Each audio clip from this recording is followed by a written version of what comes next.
तरफ आप में वो तेजस्विनी वाला गुण होनी चाहिए,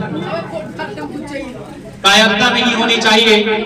क्योंकि आज आप 10 के बीच में डरेंगे तो फिर कैसे दुश्मनों से लड़ेंगे, फिर कैसे दुश्मनों से लड़ेंगे। डिलाइट परिवार की तरफ से, इस कोचिंग की तरफ से हार्दिक अभिनंदन है और साथ ही साथ आशीर्वाद है। आप सभी ने इतना जो मेहनत किया, इसके लिए हम सभी आपके शुक्रगुजार हैं। उम्मीद करते हैं भारत की जो गुरु शिष्य परंपरा है, आप इस वर्ष की भांति हर बार आपसे इसी तरह का प्रेम, इसी तरह का उत्साह और आपके चेहरे पे इसी तरह का मुस्कान देखने को मिलता रहेगा। कम समय में एक ही चीज हम आपसे कहना चाहेंगे, एक ही मेरा मैसेज होगा कि जिंदगी में और कोई मेरा बात भूल जाइएगा, लेकिन ये स्टेटमेंट मेरा जरूर याद रखिएगा, अपने लुक्स से ज्यादा बुक्स पे ध्यान दीजिएगा, अपने लुक्स से ज्यादा बुक्स पे ध्यान दीजिएगा। क्योंकि कहा जाता है कि दुनिया में सभी आपके साथ छोड़ सकते हैं, लेकिन बुक्स जो होता है वो आपसे कभी बेवफाई नहीं करता है। बुक्स हमारे सबसे अच्छे दोस्त होते हैं, सबसे अच्छे मित्र होते हैं। बाकी मित्र आपका साथ छोड़ सकता है, लेकिन किताब में लिखा हुआ ज्ञान, उसको अगर हम लोग अपना मित्र बना लेंगे तो कभी वो हमारा साथ नहीं छोड़ेगा।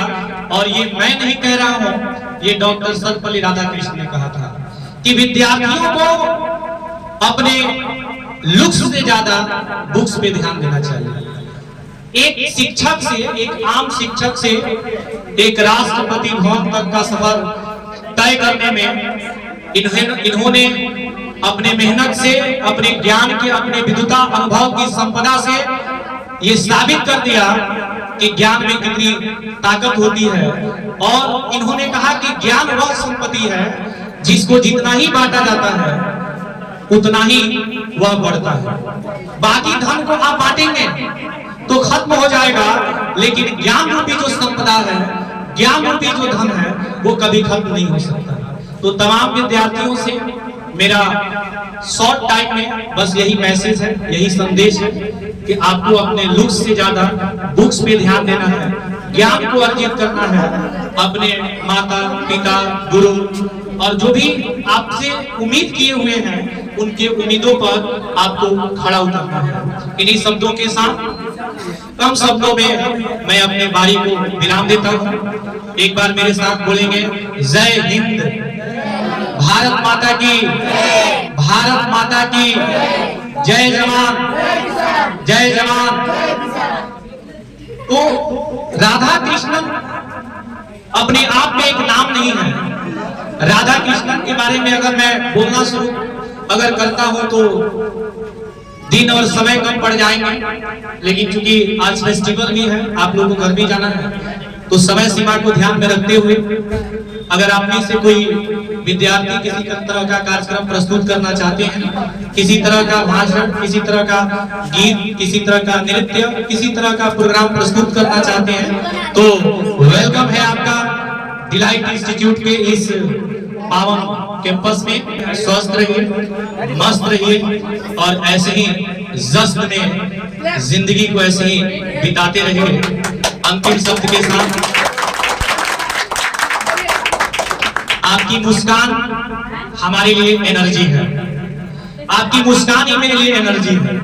अगर आप हंसते हैं, आप मुस्कुराते हैं, आप सफल होते हैं, तो आपकी सफलता, आपकी मुस्कुराहट और आपके जीत में हम अपना जीत की अनुभूति करते हैं। तो तमाम विद्यार्थियों से यही उम्मीद है कि आप ऐसे ही सूर्य की तरह जो है चमकते रहिए। आप में सूर्य से भी तेज जो है चमकने की ईश्वर आपको ताकत दे। इन्हीं शुभकामना के साथ, इसी आशीर्वाद के साथ, चूंकि संख्या बहुत ज्यादा है, लाखों और करोड़ों के बीच में समय का बहुत अभाव है, इसलिए मैं कम शब्दों में अपने बारी को विराम देता हूं और ऐसे ही